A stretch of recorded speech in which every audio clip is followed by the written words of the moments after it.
Hey, a question that one of my female clients asked me recently was, how do I get my guy to stop solving my problems and just listen to me? I think this is a really common problem. I know that I've struggled with it for years, and only until recently have I realized, number one, that I wasn't actually listening and was just trying to fix my woman's problems, and two, really why I was doing it and what could change in terms of the communication that would allow a deeper connection and for the women that I'm with to actually feel heard. So this is a video for women that will give you just a few different insights about why guys do this and what you can do to ensure that when you come to the table with things that are going on in your life, your man doesn't immediately go into problem-solving mode and start trying to fix things that aren't necessarily broken. So why do guys do that in the first place? Why do guys try to come in and offer solutions? Well, it's actually tied to being masculine. A lot of guys get their senses of identity from fixing problems, from being able to do things and being able to complete things and have some sense of competence. So when men hear you come to the table with what they see or perceive as a problem, where their mind goes immediately is they are looking for a solution. They are looking for a way to rescue you from your state of mind. Because, see, emotions for a man are very differently held than how they're held for a woman.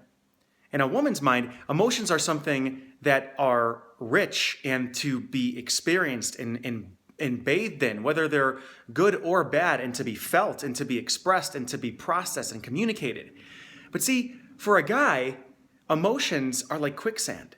And when a guy typically gets caught in emotions, he feels like he's sinking and that he needs to get out of it. So guys will get out of it typically by numbing themselves, maybe watching sports, maybe drinking, maybe distracting themselves, maybe trying to solve a problem as quick as they can to get out of the emotions and get some sort of completion. So see, when a guy's trying to fix your problem, it's not that he thinks there's something wrong with you, it's that he doesn't have the ability or is having a very hard time being with you while you're going through these emotions, and because he's having a hard time handling it, he's trying to rescue you from that state because that's what he would be trying to do if he was in your shoes.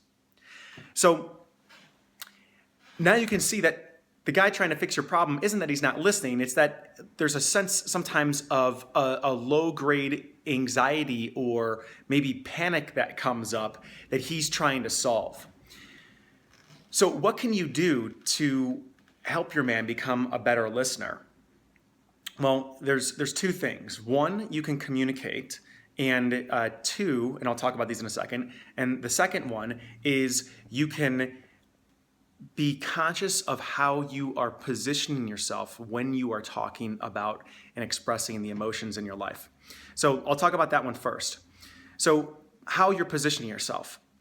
If you are taking on the archetype of the victim while you're talking to him, meaning that the way that you're talking about the story that's happening in your life is one where where the world is happening to you, where something at work, all of these things are happening to you and you're being weighed down and you're feeling completely helpless and hopeless, know that naturally what that triggers in a man is because he feels that you are in the victim role, whether it's conscious to him or not, it calls forth his hero to come out and try to save you.